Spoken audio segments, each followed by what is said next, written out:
Welcome to the Misophonia Podcast. This is Season 7, Episode 29. My name is Adil Ahmad, and I have Misophonia. This week I'm bringing back a guest who has been one of the most popular guests on the show. Kresta is a trauma therapist and founder of the Misophonia Freedom Lab.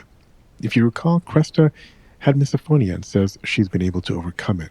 We talk about that, of course, but we also focus on the idea of HSPs, that's highly sensitive people. There's an overlap between the two, and I think it's always illuminating to learn about HSP to inform misophonia and vice versa. Kresta also talks about some exciting projects like the Misophonia Freedom Project, which is looking to gather data from people who say they've overcome their misophonia and try to find patterns and pathways that might be useful for others. After the show, let me know what you think. You can reach out by email at hello@misophoniapodcast.com or hit me up on Instagram or Facebook at Misophonia Podcast.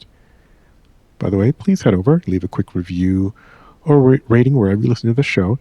It really helps drive us up in the search algorithms when new people are looking for misophonia. A few of my usual announcements. Of course, thank you for the ongoing support by Patreon supporters. If you feel like contributing, you can read all about the various levels at patreon.com/Misophonia Podcast. This episode is sponsored by the personal journaling app that I developed called Basil, B-A-S-A-L.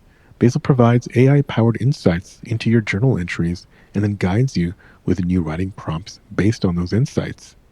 You can explore many different therapy approaches and philosophies and modalities. It's available for iOS and Android. Check the show notes or go to hellobasil.com. And just a quick disclaimer, the microphone levels on my voice were a little bit hot again this episode, so apologies in advance. I tried to do my best to fix that, but in some places there might be a tiny bit of digital distortion. All right, now here's my conversation with Kresta. Kresta, welcome back to the podcast. Thank you. Glad to be here. Yay. Yeah. You actually, I didn't mention, but your name's come up a couple times. People, actually more than a couple times, I think. People saying, "Oh, I remember that Kresta episode. That was so cool." And so, we had 2 episodes, and they were very popular, apparently. So, just wanted to let you know that. Yay. Let's start up. Maybe for the people who have not heard or know much about you, just want to give a quick rundown of where you are, what you do. Yeah. So I'm a trauma therapist. I'm a licensed marriage and family therapist. I was working as part of a group practice, but I have since moved into my own private practice now. So Compassionate Connections Trauma Therapy is my new private practice. But my Misophonia Freedom Lab website and project is still ongoing. And I came onto your program because through my own work, was able to find freedom from misophonia, and that continues to be the case. I haven't had any kind of return of my triggers. However, it's been an interesting journey. I continue to grow and learn about myself. I'm going to be posting in my website some information on this topic we're going to be talking about today, namely highly sensitive people, or HSP, which is such a great topic to dig into. But also getting to know my rage part in some of my personal work. And I recently actually wrote a love letter to my rage part. It was very touching. I met that part in a training I was doing for IFS, and it was really moving. So I'm going to be sharing that story Oh, yeah, on I'd my love to hear website. that. But read that, yeah. Is it on your website yet? I'm just kind of curious. So not as right now. Hopefully by the yeah. time this episode airs, I should have it up there. But my rage part, I found out wasn't the problem. That, we tend to think the rage is the problem, but my rage part was just trying to protect me from the pain of the sting. And really getting to see this part in a different light was amazing. So, how many, let's say it was 2 years now. 2 years later, I'm still growing. I'm still learning about myself and also about misophonia. I've been working more and more with folks with misophonia.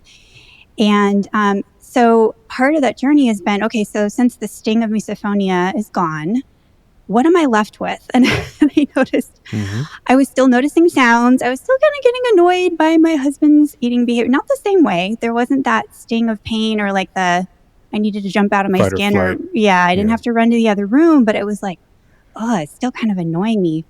And so what I've come to understand since then is that now that the misophonia is gone, what I'm left with is HSP. I am Yeah. still HSP, and we'll talk about that today because it is a biological trait, which means it's not going to go away with therapy.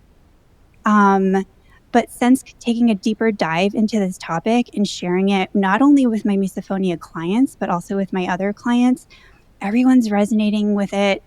And there's a reason why most of my clients are also HSPs. We're going to go into that. But it's been so normalizing and self-affirming for people. So while we're going to talk about this topic today, it's not going to be the cure for misophonia, but I do believe that it's important information that we can incorporate in our own lives and our self-care and in our conversations and in our own self-advocacy that I think can make life a whole lot easier for us. So Yeah, I love talking about HSP. Yeah, let's get into it. I mean, yeah, it may not be exactly about misophonia, but it's so many of us have this in common, and yeah, it's very much a relevant relevant topic. I guess, yeah, what have you learned? And you mentioned it was like, you said it was biological, so it sounds like you got some new learnings and research that you've done. I'd love to hear about what you know what HSP. It's obviously more than just a quiz you take and find out something about yourself. Correct. Yeah. So most of my information is coming from Elaine Aron, Dr. Elaine Aron. She has a book that actually it's in its 25th anniversary edition. So her work and her research on this topic has been around for decades. And what she has found through her research is that approximately 20% of the population qualify as HSP or highly sensitive. And this is a biological trait, meaning it's with us when we're born. Like I said before, it's not going to go with therapy. And there's a really good reason that 20% of the population has this trait. And if you think about other mammal species, they need parts of their population to be on alert for danger. They need to be sensitive to whatever alerts them to danger, whether it's sound, whether it's vibrations, whether it's smell. They need to be alert to that so that they can warn the rest of the colony, as like meerkats, right? You've seen meerkats, right. Those little guys like sticking their heads up out of the ground. And if they sense danger, they notify the rest of the colony so that they can get to safety. So, we are also mammals, and our DNA has not changed that much over the past 50,000 years. So, this is a really important segment of the population if you understand it. And I really, truly believe that HSPs have a whole lot to offer the world. We really need HSPs right now. There's so much conflict energy going around. But yeah, so, and then interestingly, also in the book, Elaine mentions that another sort of 20% of the population is also sensitive, but maybe not to the same degree, which I think goes a long way as far as, many misophones will say, I tell people about how I'm sensitive to these sounds or they trigger me. And then someone without misophonia will say, oh yeah, those sounds really bother me too. I get it. We're like, no, you don't. You really don't. You're not feeling the pain, right? But it does go a long way to explain that there are other people out there in the world who are, bothered by typical misophonia sounds. It's just that for us as a misophone, it just affects us that much more. It's just that next level.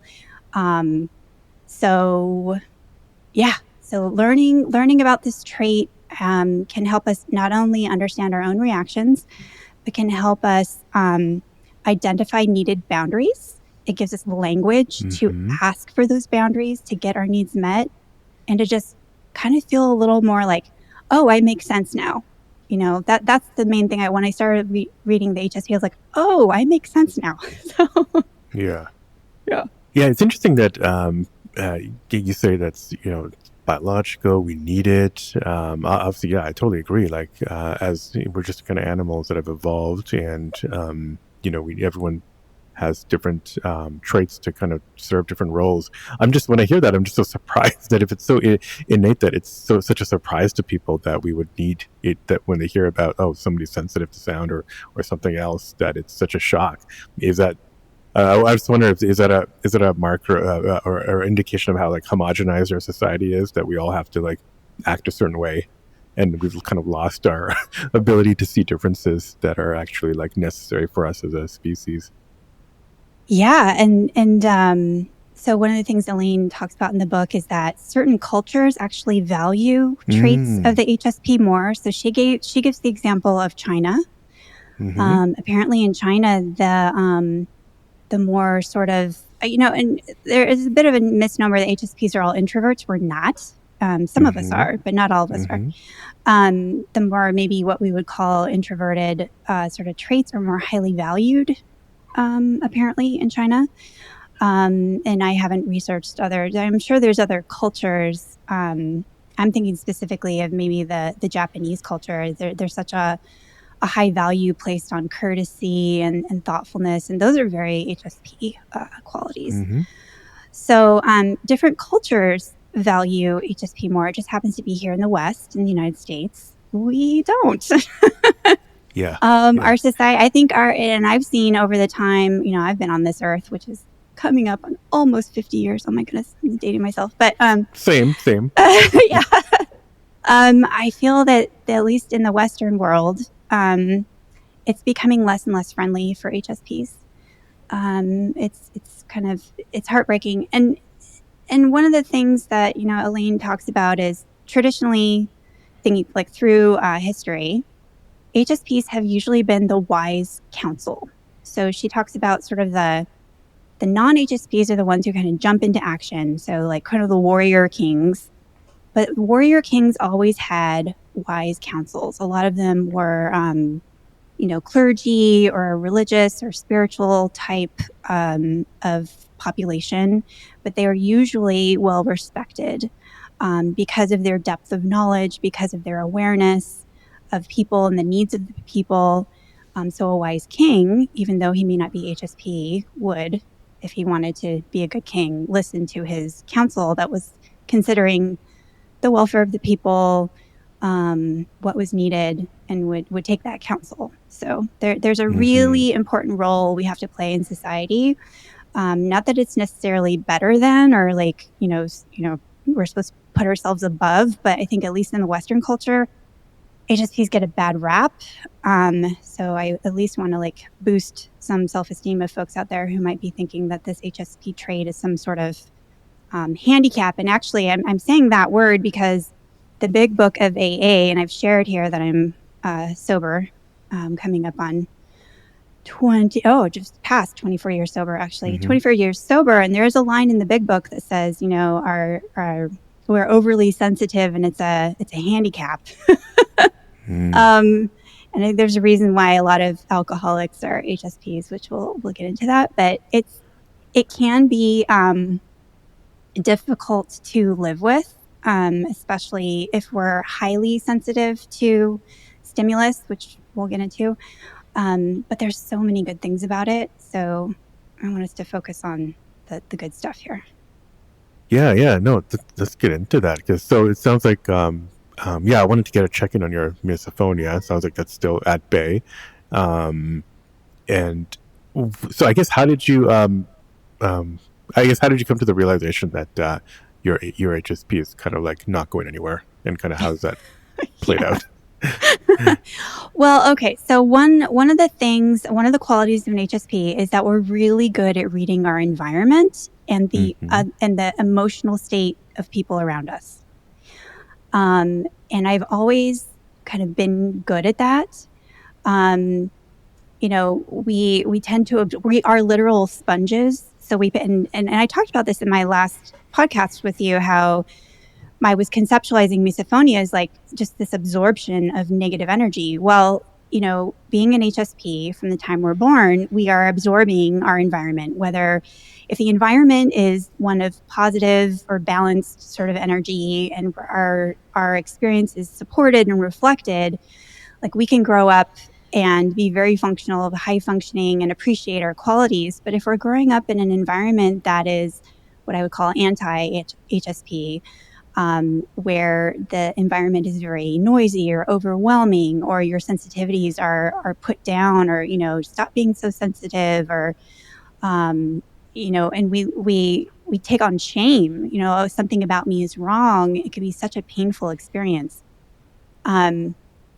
So that is one of the qualities that HSPs have, or just these sponges. We are really good at reading the environment. We're really good at reading emotional states to an extent where we can actually take on someone else's emotions, and it's almost like we become them for a moment.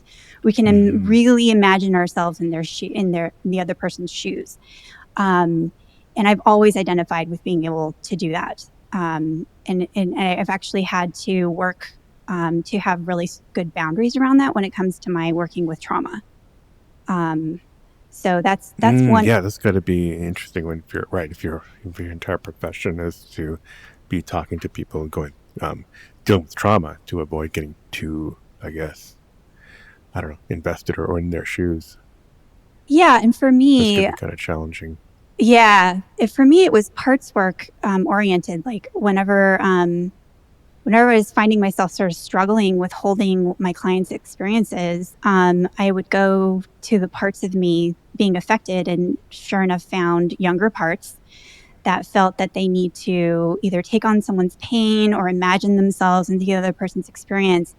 And I had to work with those parts to let them know, like, that you don't have to do that. It's okay. We can still help the person. Like, we don't have to go that far. It's actually not doing us any good, and it's not doing them any good. Right. So I had to, that's one of some of the boundary work that I've continued to do with myself. So that's one quality of an HSP that we hear a lot about. The other quality is depth of processing. So HSPs tend to really go deep. They love researching. If there's a topic they're really passionate about, they'll research it. They'll study the history behind it. They'll have a current HSP client who was really just, we see both sides of the story. So for example, the conflict in the Middle East, she was really struggling with, like, I don't know, I see both sides, and it's, I don't know what side to come up on. And we were just like, yeah, you're digging deep. You see both sides. You feel the pain of both sides. And it's really okay that you don't have an answer, because she had parts that felt like she had to have some kind of answer or come to some kind of conclusion. She just couldn't. And I'm like, that's okay. It's okay that you can't. This is your nature. You're caring about people, you're feeling their pain, and you're going really deep into seeing both sides, both arguments.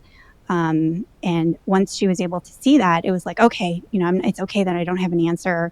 This is just what I do. And she was able to relax around it a bit more. The other sort of thing, and this is where it really hit me, is that a lot of HSPs are really deeply moved by music or the arts. And I have had several experiences throughout my life where, for whatever reason, I'll hear a piece of music, and it just hits me. And usually how it manifests is I start crying.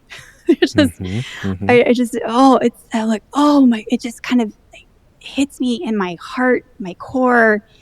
There's just something that so resonates with me. And my favorite example is years ago, I went to see The Lion King in performance live. Yeah. And if you've ever been to that one, I'm going in a few months actually, but oh my goodness. Okay. Well, if they still do it the way they did it when I saw it, the opening scene is they start, the Circle of Life song, and they have the puppets, or, the actors coming through with the puppets, come through the audience. And I'm not a huge fan of the song itself, the Circle of Life, but you add in that visual. And I mean, I had the giant giraffe puppet walk right past me in the audience. And I was just surrounded by this experience, and I was so moved. I just burst into tears. I was just so moved by it.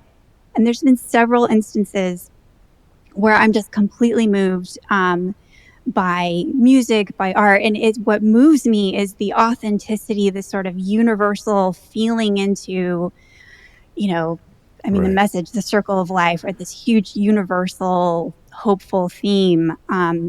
So the other thing that resonates with HSP is just authenticity. Authenticity and integrity is really important to us. So whenever we feel something that's just really hits us as being really authentic, we're often deeply moved by it.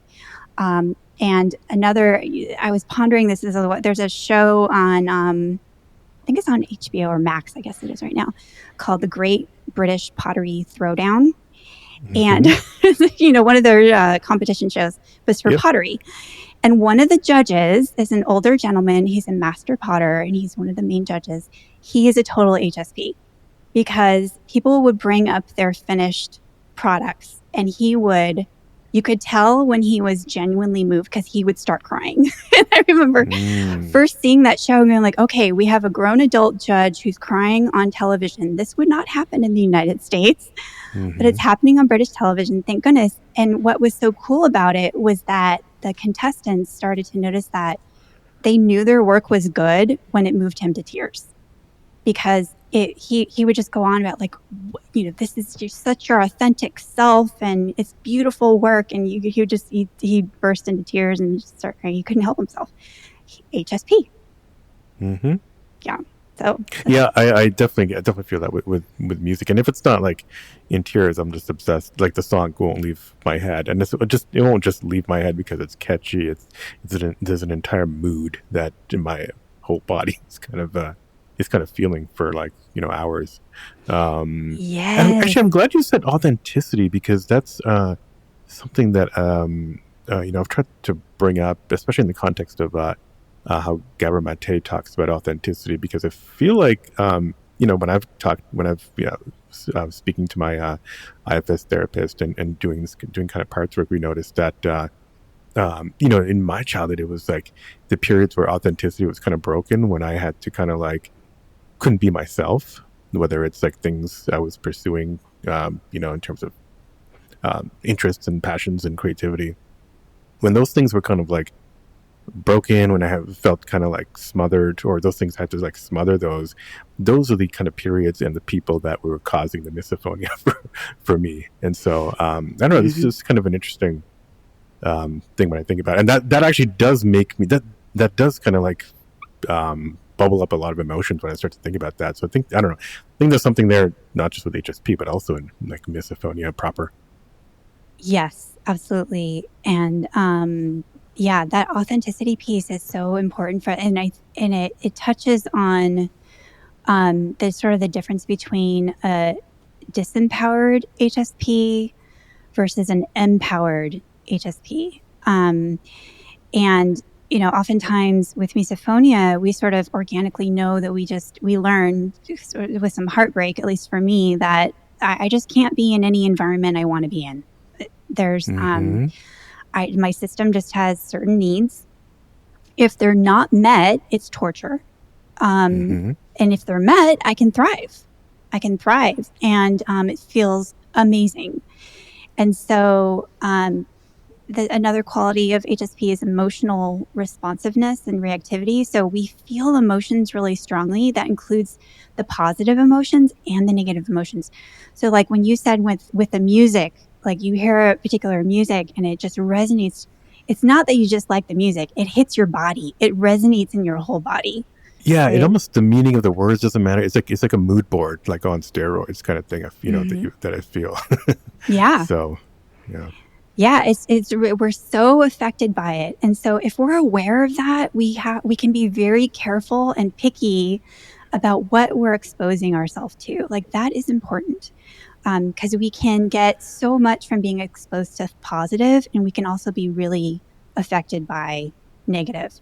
So if I understand that, I can account for that and watch for it, because it can really kind of sneak up on me as to where, especially if I'm around a lot of negativity, I can get really impacted and drained. Usually what I experience for HSP is like we get overstimulated and we shut down.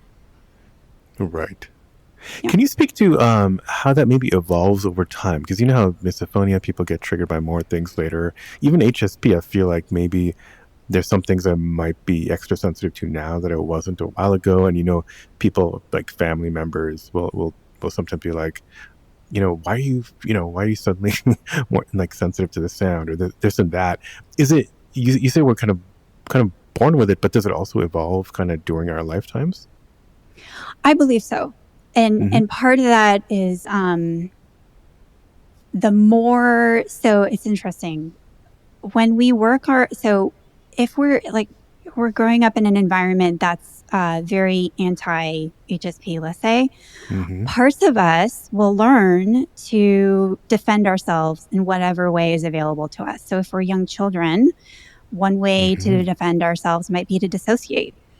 You know, I've been watching the Ted Lasso episodes and realizing like we don't see a lot of, I think, examples of male HSP, but I realized as I was rewatching Ted Lasso, there's actually all those guys. Men are not HSP. We're strong. There's something wrong with us. Right. But you've got Coach Lasso is definitely HSP.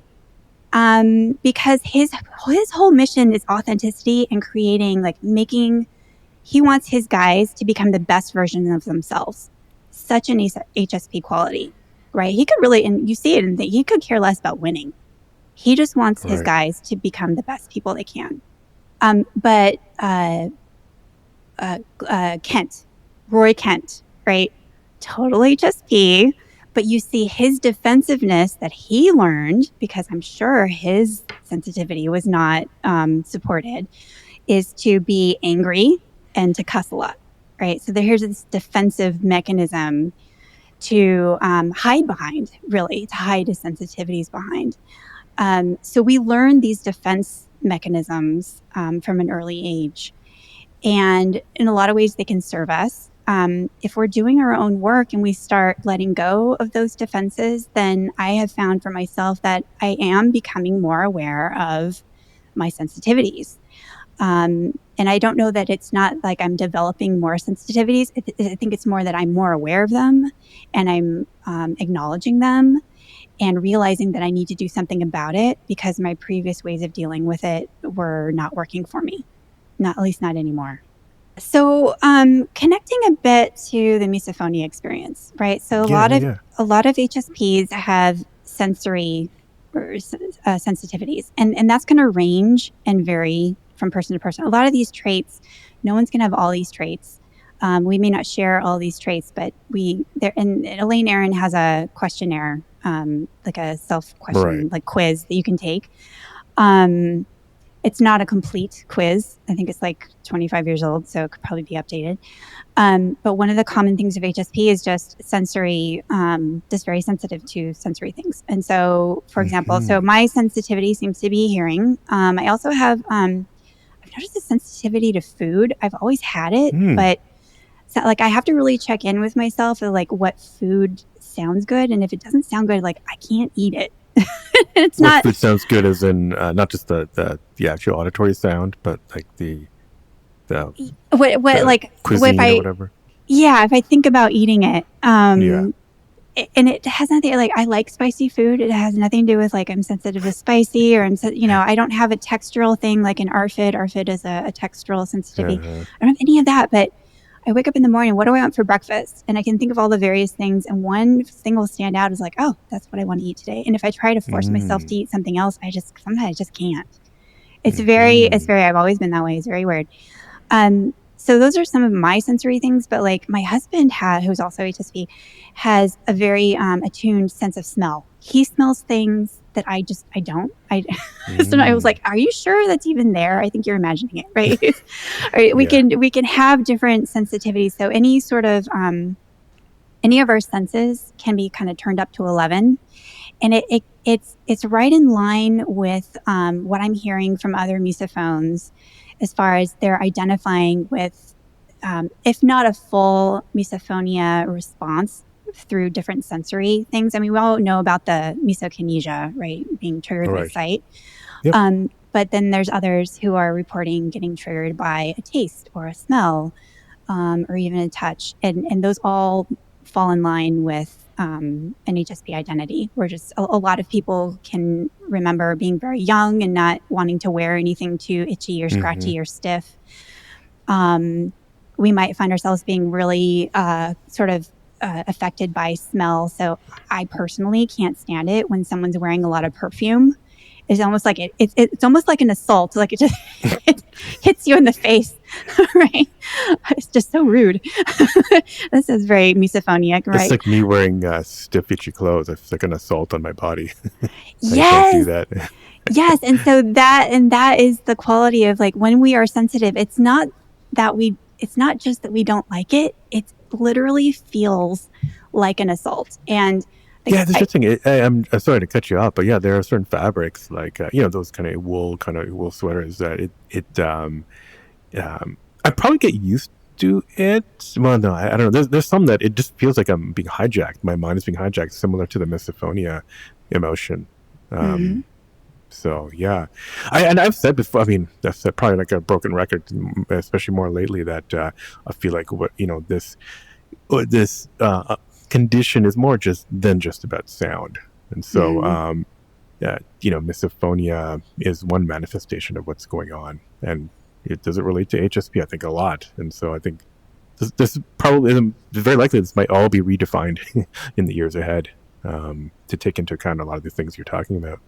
Yes, absolutely. I think we're really connecting some dots. There's a lot of crossover with a couple different, not modalities, but like neurology. And I think there's, we're trying to do my part here, connecting these dots so we can get people more help. But I thought I would read. So this page in Eileen Allen's book, I think really speaks to the misophonia experience. So Yeah. I'll read it here. It says, one general rule is that when we have no control over stimulation, it is more upsetting, even more so if we feel we are someone's victim. While music played by ourselves may be pleasant, heard from the neighbor's stereo, it can be annoying. And if we have previously asked them to turn it down, it becomes a hostile invasion. An act of war. Yeah. Yeah. Yeah. And a lot of people sort of describing their experience of misophonia is like, I feel like I'm getting attacked. Right. And that speaks to another quality of HSP is that we're more sensitive to the experience of pain. Not only our own pain, but also other people's pain. So that's the emotional awareness, right? We're just very sensitive to other people's pain, and we have stronger reactions to our own pain. Gotcha. Yep. And it gets compounded if we think that the person or thing causing the pain is doing it on purpose, because then it's the added, like, don't you see how rude you're being? Right. Don't you see how disruptive you're being? Don't you see how destructive you're being? Because we think that everyone else sees the world how we do. How could these people not be aware of what they're, and unfortunately, a non-HSP just really isn't aware. They're just really not. And it's really hard for us to understand that because we tend to relate to others. We think that they think how we think, and we feel they feel how we feel, and it's not the case. Is there a way that we can kind of, I'm speaking, I guess, thinking more of the HSP side, that we can, I don't know, exercises or things we can tell ourselves to, if this is a trait to kind of help protect the tribe or society, is there something we can tell ourselves to kind of like reassure ourselves that the danger that we perceive as a danger is not really a danger? And so maybe in that way can kind of like begin the process of de-angering in that moment. Yeah, and I think this is what a lot of the cognitive behavioral therapies work on, is like our thought around, especially if we're getting triggered. It's one of the first things that gets suggested, which is, right. Helping your brain sort of switch to the thought of like, this person isn't doing it on purpose. They're not doing anything wrong, because a lot of our, sort of outrage is because we think someone's doing it on purpose or hurting us on purpose. And can't they see, that's why we mimic. We're like, well, they didn't realize how annoying their lip smacking was, so I did it right back at them, and they were completely oblivious. Oh my God. Yeah. Right. And if we come to understand, like, oh, okay, well, I'm an HSP, so yeah, I'm going to be a lot more sensitive to this kind of stuff, and the other person might not be. And it doesn't make them wrong. It doesn't make me wrong. This is just how I react. What do I need to do to take care of myself right now? Do I need to Right. leave the environment? Do I need to speak up if that's possible? Do I need to put in headphones? Like switching it from where I'm not a victim of my environment to what can I do to feel empowered? And I will admit, especially if, young people with misophonia where there isn't a whole lot of advocacy in the home, that's a really tough thing to achieve. But if you have the power to do that, it's kind of what I'm working with some younger misophones right now who are still connected with their family, living in family homes, and really helping them identify the boundaries, how to ask for boundaries, how to explain to the parents why they're needing what they're needing. And so far, the parents have been, they're non-HSP parents. So it's a complete, they just don't understand their child. And when I explain it to them, this is a biological trait. It's not a bad thing. There's a lot of really good qualities about it. They're like, oh, okay, so she needs this. Oh, great. And then, oh, okay, she asked for a boundary, voiced a boundary. We had no idea she needed that. We're happy to give that to her if she needs it. So another way I think we can incorporate this information with dealing with misophonia, not only individually, but within families. Yeah. I guess it's kind of give and take, because I asked, like, is there anything we can tell ourselves to kind of like reassure ourselves it's not a threat? That works to a certain degree, but if this is in fact a deeper, more lizard brain kind of meerkat biological trait, then it's harder to kind of like cognitively knock yourself, cognitively deal with it. And so needs to be kind of a give or take with the environment around you, whether that's the parents, whoever is there. Yeah. And I think so with misophonia, right? When we're triggered, it's our fight and flight response. So from an autonomic nervous system perspective, it's an automatic response. We don't have control over our response, and we're also that's the overstimulation that HSPs use. So we're okay. Here we are overstimulated. In that instance, we need to do what we need to do to let our nervous system calm down again.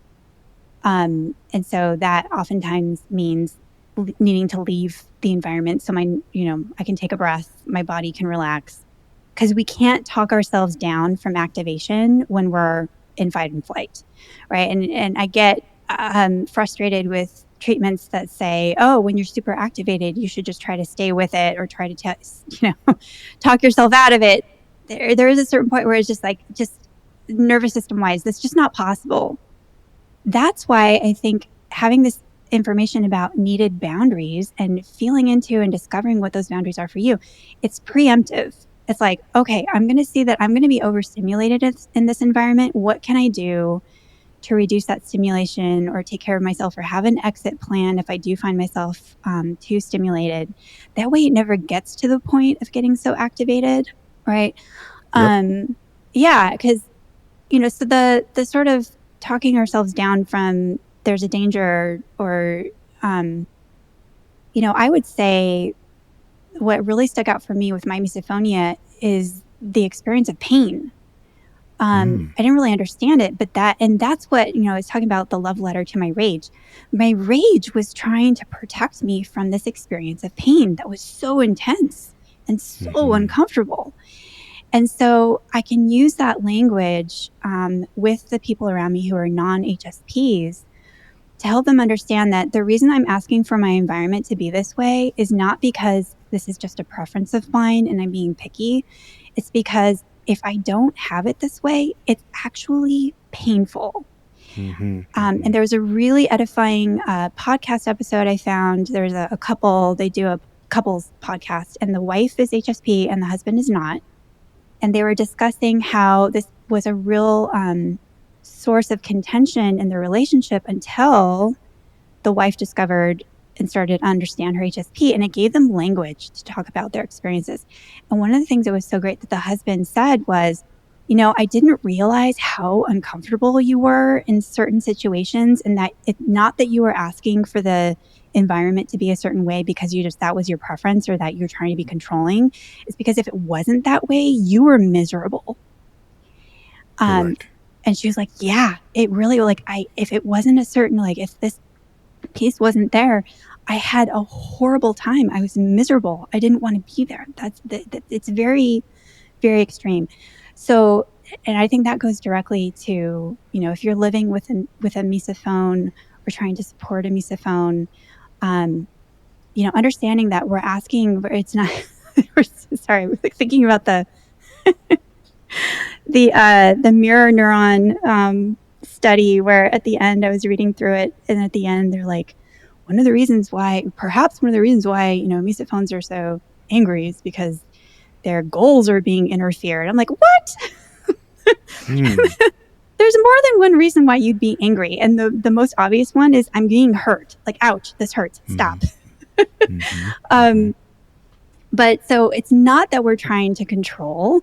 We are literally being tortured in certain environments. So I think having that language and helping the non-HSPs understand this trait, even if they don't have it themselves, I think it can really go a long way with just having more peace in the household, more peace between, couples, children and their parents. So, and just since I mentioned that mirror neuron study, so this is the other thing that sparked when I started looking into HSP. So they have done studies with HSP brains, the same area of the brains that have more myelination and more connections that, we read about with and see in the misophonia experience, same area of the brain. Makes sense. The same area of the brain is getting triggered as an HSP as it is in a misophonia trigger. So lots and lots of connections here. Yeah. And you said, going back to something you said about IFS, you found, found the rage part. I guess when I read about IFS, and I tried to do IFS, it didn't get, it helped in a number of ways to kind of like, learn and process and connect dots from my past in general, but didn't yet to get to kind of like cracking the misophonia nut. But I guess the goal of iOS, at least how it's presented, is like you find that rage, like a protector, like you found your rage part, and you kind of talk to it and convince it that the self can now be in control, and you try to get to your exile and kind of relieve the exile, and then you're hunky dory.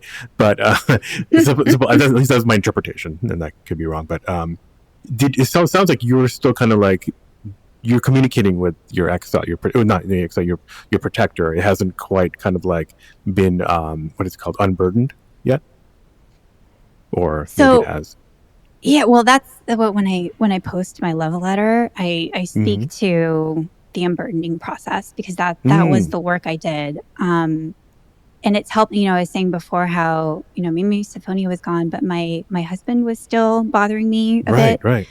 And part of that was because he was actually reminded. So this is the IFS sort of deeper work part that I think is worth it, because when I noticed that response to my husband, instead of going like, "Ugh, he should go to the other room," or that sort of thing, I was like, "Okay, who is he reminding me of right now?" Oh. And I thought I was like, kind of took a moment, and I suddenly I was like, "Oh, he's reminding me of my stepdad," and my stepdad was my original trigger person. And he was a very kind person, but he had his chewing behavior was my first major trigger behavior. And I hadn't really done a lot of work around him with my parts work. So I took that to my therapist and I said, this is what I noticed. And we did some work around it. And sure enough, there was something that was released. It's a longer story, but it really helped, because after that, I wasn't as bothered by my husband's eating behavior. But what's interesting with my rage part is that at first, when I have a very visual experience when I do IFS. And so when I first found this part, it was like a soldier. It was dressed in camo. It had a gun, and it was like perched on a hill, overlooking this hill. Dang. Wow. And, he kind of, that part is he looked at me and he kind of gave me this nod like, "Hey, what's up?" So he was like, I got your back, right?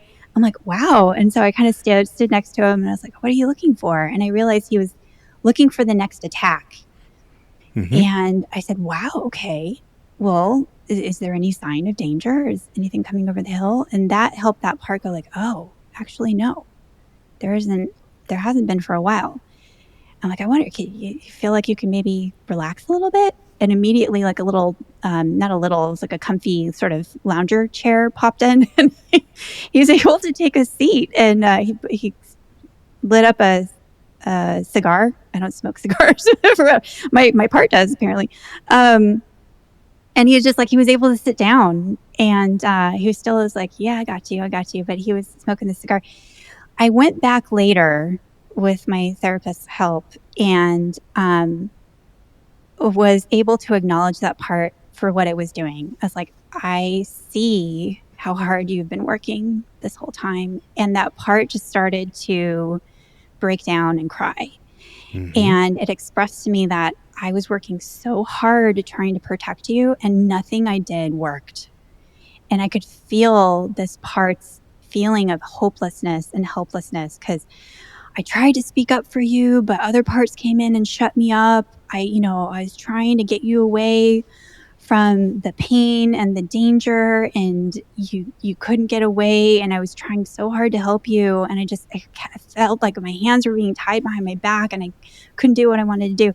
I was just like, oh my gosh, I just felt the pain of that experience and resonated with this part. And that part just cried and cried. And as that part cried, he shrunk down into about a 9-year-old boy in my arms. I gave him a big hug and he shrunk down in my arms. And I looked at him and he looked at me. He still had tears in his eyes.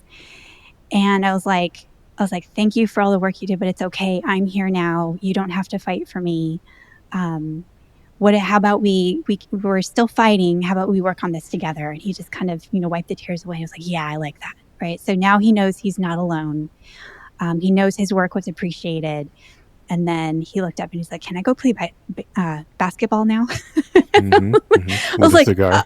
Yeah, well, no, because he went from the adult. He went from the adult. Right. I called him the veteran. He was like this veteran of this old war. Lost the stogie, shrunk down to a 9-year-old boy, and then he wanted to play basketball. And I'm like, yeah, go.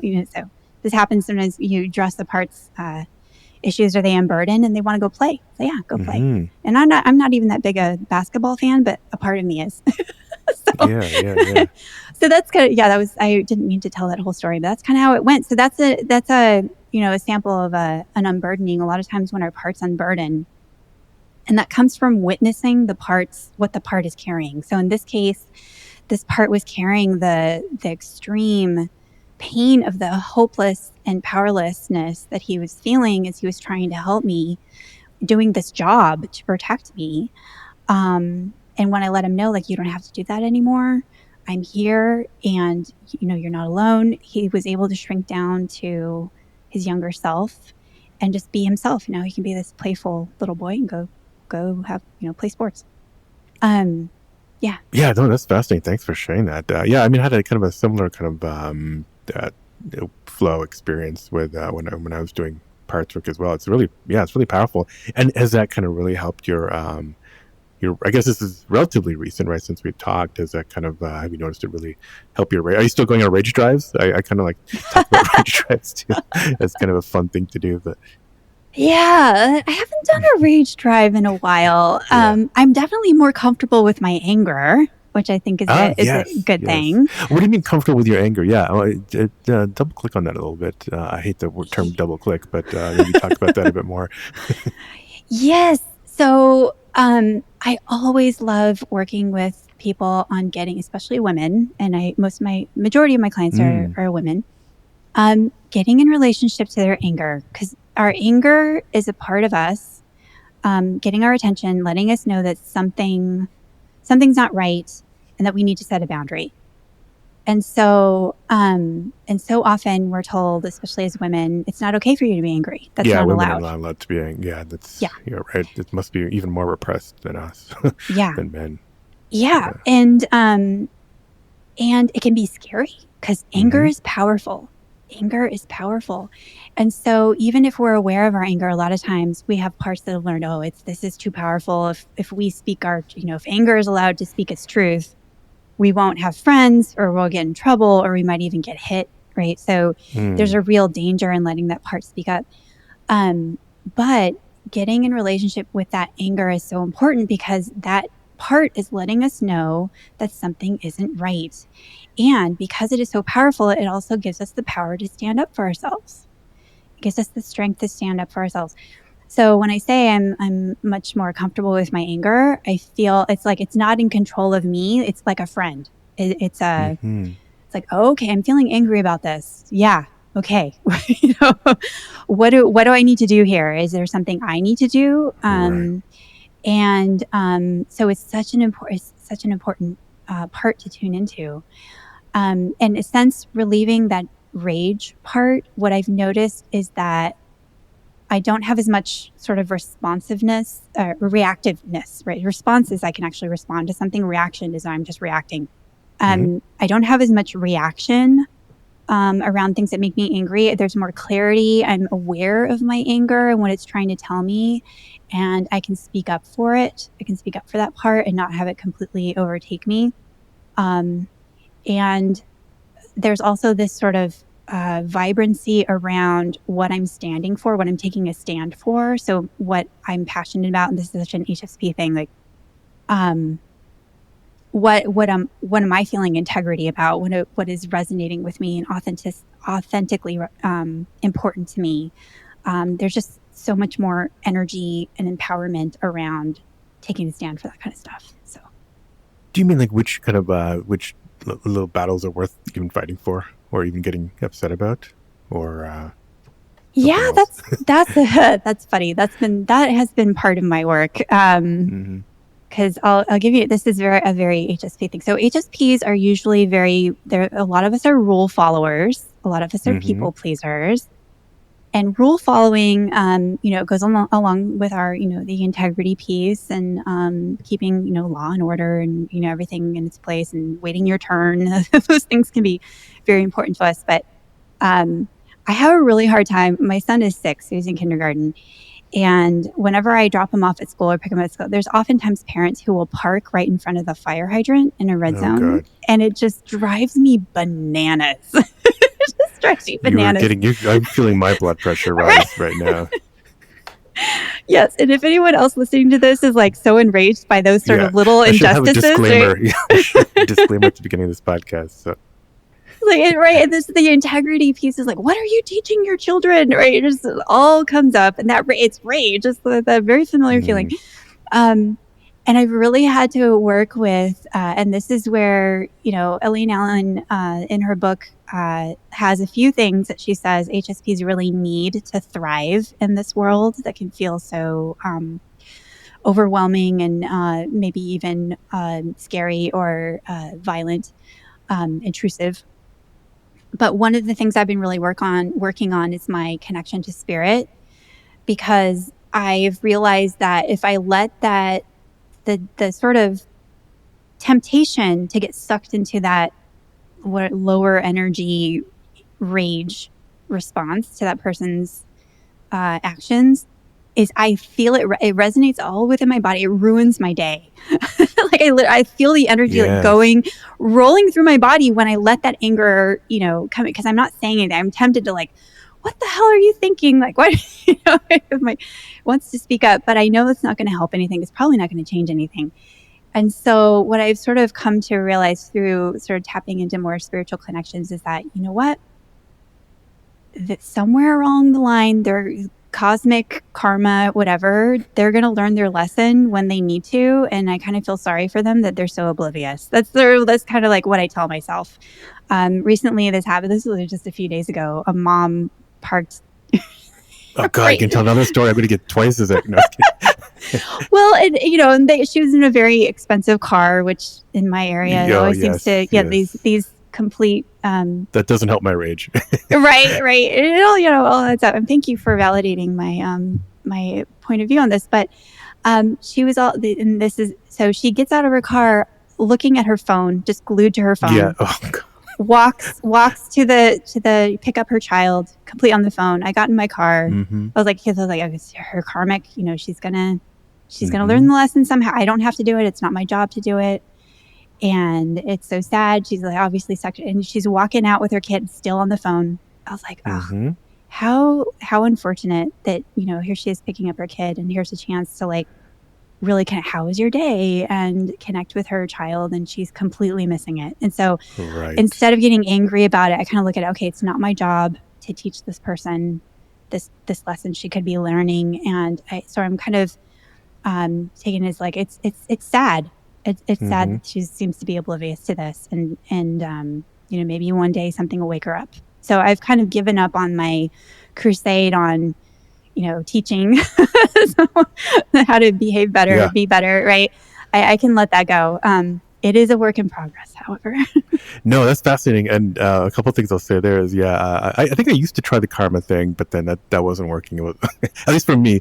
But one thing I try to do now is, and I posted on Instagram, I try to think of the term conservation of energy, and it goes back to like, actually does kind of go back to authenticity, where I'm like, you just said, like it will ruin your day. Like one stupid fire hydrant woman phone person can completely like throw off my day, especially if I, God forbid, actually tried to maybe say something, because as an HSP, I will like feel that the anger and a little bit of the guilt for the rest of the day. So I try to tell myself, okay, I have things I want to write or music I want to make or something like that later today. I don't want to say anything now. Just almost selfishly to keep that energy for later. And so that's kind of like worked a little bit for me, where I can kind of like turn that negative energy into either something positive or just kind of like delay it so that I don't, ruin my, what I want to work on later. So I love that. And it will be interesting to see how your listeners respond to this sort of reflection about that integrity piece and this authenticity piece about HSP. Because I've heard you talk to others about how, going to like the Misophonia conventions and how nice everyone is. Right. And that is one of the qualities of HSPs. We're generally very considerate of others. We know intuitively when someone's uncomfortable, and we understand what they would need to feel more comfortable. Right. And we'll usually just jump into action around that if we can. And it can be really painful if the people around us aren't responding in the same way.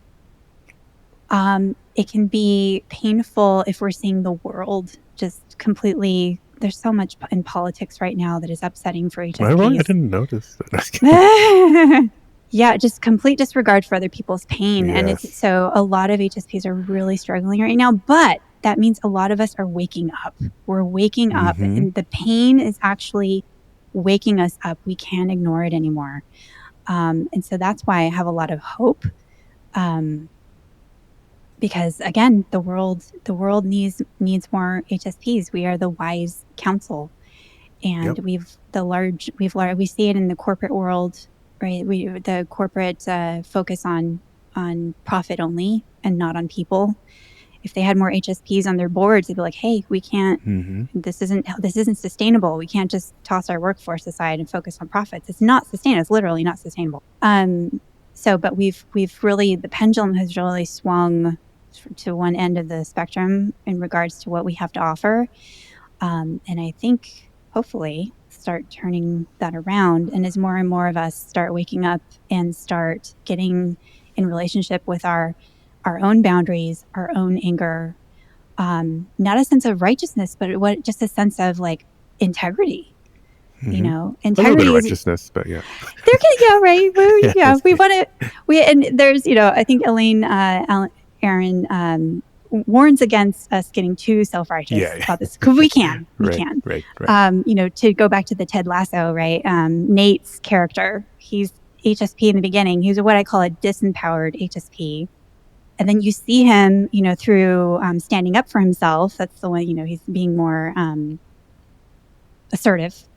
He starts to come into his power, but he turns to the dark side. he starts, going a little overboard, and then goes against his own sense of integrity because he gets really self-righteous.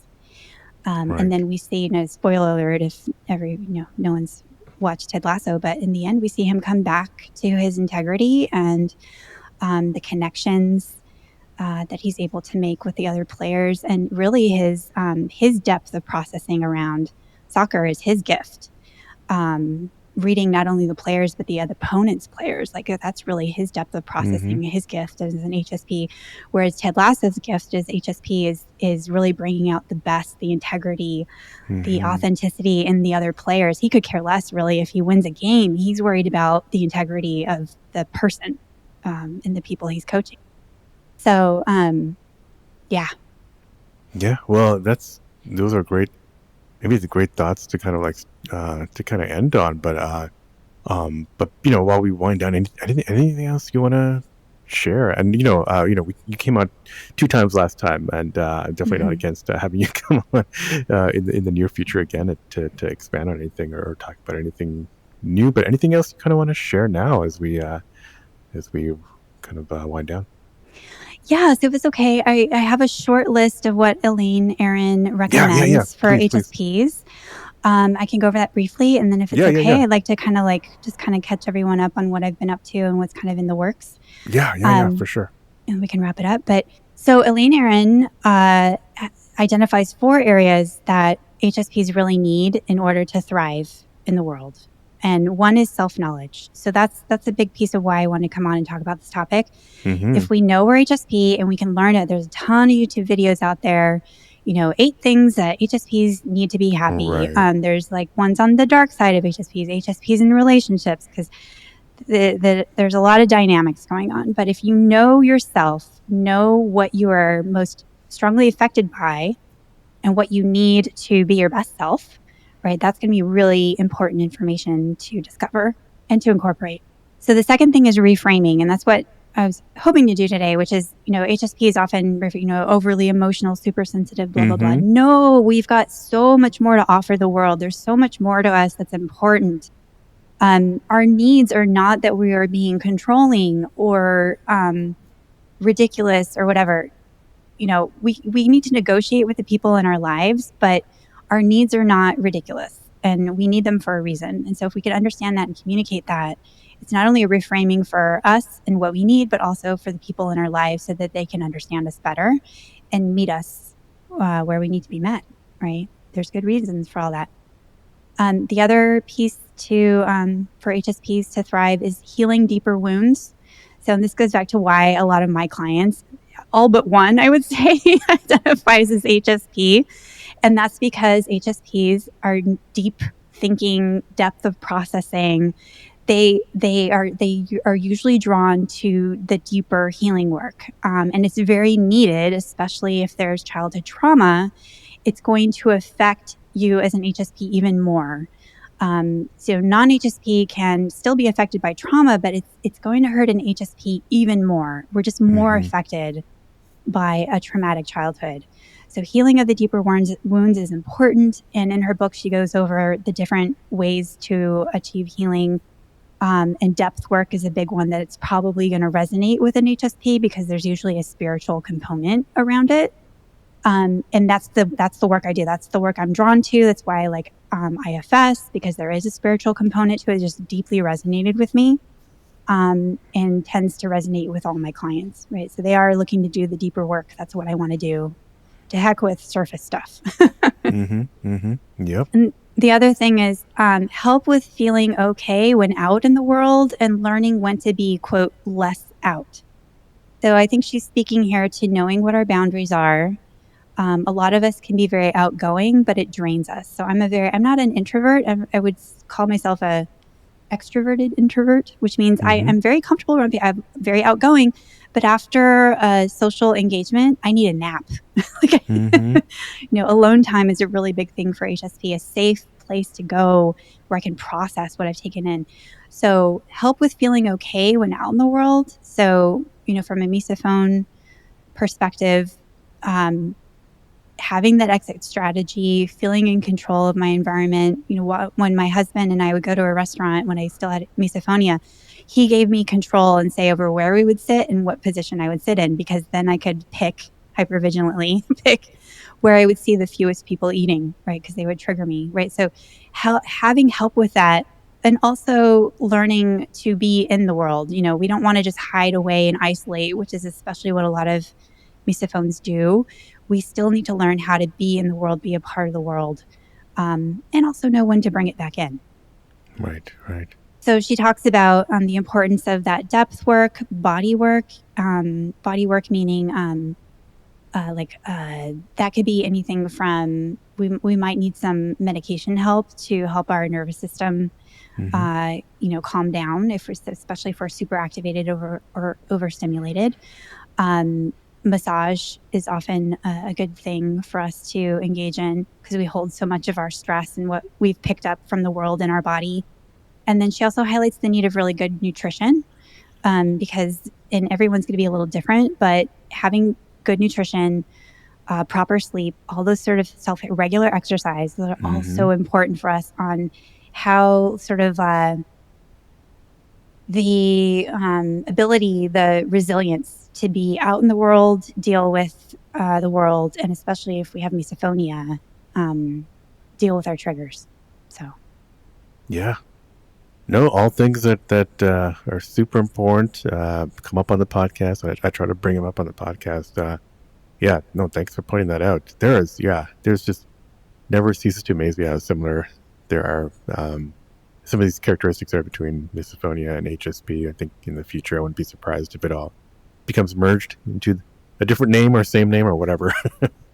But a lot of important lessons for both sides. And next, you do also want to talk about kind of what you're working on, and kind of what you have coming up. I'm kind of interested. Does this new fancy mic that you have related to anything you're working on? Yeah, I borrowed a mic. I'm doing a test drive, so I'll be curious to see how you feel in editing. If this is a word, let me know, because I can buy one for the next one. But I was able to complete finally, after 4 years of trying to get into the official IFS level 1 training. I was able to complete that, which means I am now, thank you. Looking forward to level 2 and 3 and go all the way. But it means I'm qualified now to speak on the other podcast, The One Inside. And so, that's a good one. Yeah. Yes. Yeah. So I'm hoping to, and I have some connections there. So I'm going to be reaching out pretty soon and seeing if she's interested in talking about misophonia and how IFS can help. And is her book out? She was doing a book that's kind of a compilation of essays or something. I gotta check. I thought it was going to come out late last year. It sounded really interesting. Different aspects of IFS. Yeah. So Altogether Us. Yeah, that one. Altogether Us. Right. Yes. That's a great way. I actually just got it. I haven't had a chance to read it, but I did. I got it in the mail like 2 weeks ago. But yeah, that's incorporating IFS with all sorts of other modalities. So, sensory motor, the list goes on and on. So much helpful stuff there. And so I'm hoping to spread the word that way. I did my workshop. So I think last time I was saying I was going to do the workshop. I did the workshop. I recorded it. So that's now available for people to watch. Therapists. It's geared towards therapists, mind-body therapists specifically. It includes a consultation with me, and got some really good feedback from that workshop. I had about 12 people present, and about half of them also had misophonia. So it was really great to get their feedback in real time of like, oh yeah, I resonate with this. Yes, you're right on the money. Thank you for putting words to this. It's really edifying. And then I recently in December, we had our first, what I'm calling a collaboration group. And this is for mind-body therapists who are working with misophonia. We want to collaborate. We want to share stories about what we're seeing in our own work, personally or with our clients. And we had a great turnout last time. And actually everyone there was not only a mind-body therapist, but also had misophonia. And some of them had never had a space to talk about their misophonia experience. In fact, one of them was saying, I never thought to work on my misophonia because I just thought it's just something I'm going to have to live with. And getting the perspective that we brought in the group, she was like, I have hope now. Like, I think I'm going to take a deeper look at this now. So that's really Awesome. interesting. Yeah. Really interesting. And I've had a few other IFS therapists specifically reach out to me on this topic. So the word is getting out. The other bit of big news I'm really excited is Sarah Beidler and I are working on a project. We're calling it the Misophonia Freedom Project. And we are interviewing people who have also sort of found freedom from misophonia. And we're doing an in-depth interview, trying to get some background stories. What was their journey? What was their process? What helped them the most? From a trauma perspective, right? When you're doing trauma work, you're taking in everything such as biological influences, environmental influences, generational influences, cultural differences, societal influence, all those different influences. So in our interviews, we're trying to get the whole picture and see kind of what path was it to finding freedom, and hopefully we can find some connections to share with others for them to find their own path to freedom. But it's exciting. We have one interview completed, and Sarah and I are both going to post these interviews on our websites. And we've got 2 more in the works. And so if anyone listening to this has found their freedom from misophonia and would like to share their story, please reach out to either Sarah or I. We want to focus on the success stories, see what they might have in common, and maybe we can get more help there. Yeah, great project. That's exciting. Yeah, I'm looking forward to seeing those, and I'll share it through my channels on the podcast, but also on my social media. So yeah, that's great. And yeah, it's usually I think obviously I talked to Sarah, and it's usually not one thing that kind of helps the people who have freedom from misophonia. Is usually a lot of different kinds of work, and so it's good to kind of hear that story. So I'm glad that you're compiling that information, and we'll have it out there for people to look at. Yeah, it's definitely, so far, one thing I'm definitely saying is that it's a journey. It's it's a journey. Yeah. There are some key sort of moments in that journey. There is a persistent searching, like they didn't give up. And there's layers to the healing. And no magic bullet, but no magic yes, bullet. No magic bullet, but also, the modalities that helped people, they're multitudinous, which is should be, I think, hopeful. They're all mind body. So far, everything I've heard has been that's been helpful, or at least the most helpful, has connected mind, body, spirit sort of work. The deeper brain processes.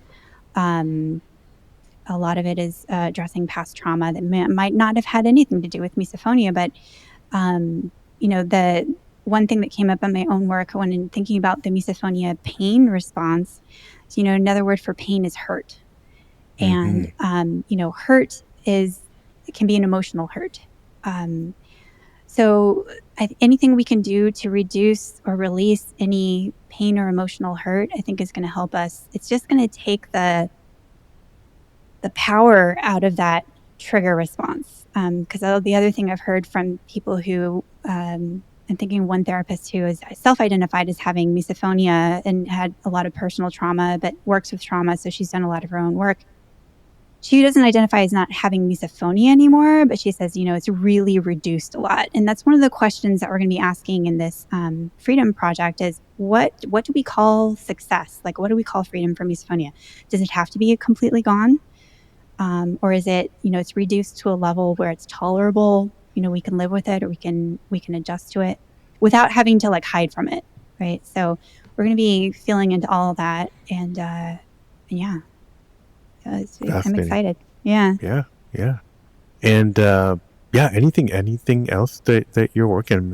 This is a project, the Misophonia Freedom Lab, I'm assuming, and I guess Sarah's practice. Authentic living. Yep. Yes, and I'd love to have you on again, maybe you and Sarah on later this year to see how that project turns out, especially the feedback you get from the community. Because I think, there aren't a lot of published stories about, people who have kind of, other than some social media posts about people who've kind of overcome their misophonia. And it's usually when they talk about it, it's usually in the context of, oh, this one latest thing is the thing that did it for me. But if you dig deeper, there's probably a lot more, like you were just saying. So yeah, this is a great project, and I think they'll be hopefully have a big impact this year. Yeah. Yeah. And I'll say like what you're identifying with, the, like, there's more to the story, because the thing that frees us from misophonia, and I fell for this too. I thought like, oh, brain spotting and IFS, that's what gave me freedom, right? That's the answer. Convinced. Eureka. I'm finding in my own work very humbly that it's much more complicated than that. And there's a lot, and this is what we're finding so far in the stories we've heard, is that there's a lot of scaffolding, what we call scaffolding, that go like preparation work that goes before finding. It's almost like misophonia is the last thing to go. Yep. And so, but I have to say, and this was my journey too, like the work, becoming empowered, getting to the point of being empowered is so worth it. If you're an HSP, a lot of us learned to, have a lot of shame around our qualities or how we were. We're too emotional, and that's a bad thing. And it's like, no, coming into your power, coming into your own authenticity. The world needs that. The world needs you to be in your power, in your authenticity. Yeah, it's so worth it. That's really interesting. And yeah, well, we're obviously going on tangents, but I love tangents, philosophical tangents, but depth of processing. Yeah, I mean, I totally agree with all the things you said about in the West, we're told to just kind of like ignore some of these things or pull yourself up by the bootstraps. But then I think about all the times we claim as a society, though, that we're becoming more aware about mental health issues. But when you think about it, I feel like, yeah, maybe we're more aware, but I think most of it's from a very symptom-based perspective. It's more about, okay, let's be aware so that we can just kind of on a surface level get rid of these things and not really dig deep. And so maybe I think that's why we're in so many we have so many issues in schools and whatnot. Yeah. What do you think about that? Yeah, no, I couldn't agree more. And because a lot of our mental health care is and we're seeing even medicalized, it's medicalized. The insurance companies only want to frame it a certain way that they'll pay for it, but we're also seeing struggles within the medical community as well, right? And Gabor Mate is a huge advocate of this. Like, we need doctors and psychiatrists or psychologists to work together for mind, body, spirit care. Otherwise we're just putting a Band-Aid on something, throwing a pill at it, and we're treating a symptom, but not the root of it. And more people, I think why we're seeing this mental health crisis is because we aren't getting to the root of our systemic societal problems. And we're just trying to like throw a pill at it, and it's not working. In fact, it's getting worse. Yeah. Yep. Yeah, I've noticed that we claim to be more aware about mental health stuff, but if you look at all the statistics, especially what's happening in schools and outside of schools and in politics, you wouldn't be able to tell that we're more aware about mental health. Yeah, we're more aware of the problem, but there's every time I hear, we claim to be more mindful in all this stuff and go to yoga and so that we can pick up our kids at school in front of a fire hydrant really quickly. I digress on my society. Get off. I'll say one more thing. I'll get off my soapbox. I know we can get on our soapboxes as HSPs, but not a lot of HSPs in politics. It's too correct. It's too painful, and that's really, I think, where we're missing out. The people who are in charge of changing our systemic problems are not HSPs. In fact, there's a lot of narcissism in politics at all levels. And because it's kind of what it takes to succeed.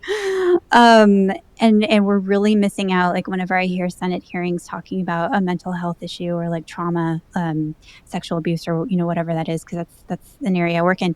I'm flabbergasted at how uninformed our our politicians are. There's just, it doesn't seem to be any interest in learning the facts or science about it, or talking to people who work with those populations and can say, or they interview them and then they completely like discount them, or like, well, that doesn't make sense that you would blah, blah, like, well, it does make sense if you really understood it.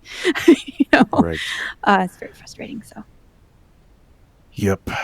Well, yeah, tragic. But yeah, hopefully, people like you will get the word out on these issues, and maybe we'll have a Senate hearing on misophonia one day. Well, Kresta, I mean, unless you have anything else you want to share, thanks for coming on. Amazing stuff as always, important stuff. And wish you the best, and definitely will be in touch. Yes, look forward to it. Thanks for having me on again. It's just lots of love and support to the whole misophonia community. We're working hard. We're going to get there one of these days. In the meantime, take care of yourselves and know that you are valuable. Thank you again, Kresta. I always love to chat. So much that resonates with my experience. And of course, I love the philosophical tangents. If you liked this episode, don't forget to leave a quick review or just hit the 5 stars wherever you listen to this podcast. You can hit me up by email at hello@misophoniapodcast.com or go to the website, misophoniapodcast.com. It's even easier just to send a message on Instagram at Misophonia Podcast. Follow there on Facebook, and on Twitter or X, it's Misophonia Show. Support the show by visiting the Patreon at patreon.com/Misophonia Podcast. The music, as always, is by Moby. And until next week, wishing you peace and quiet.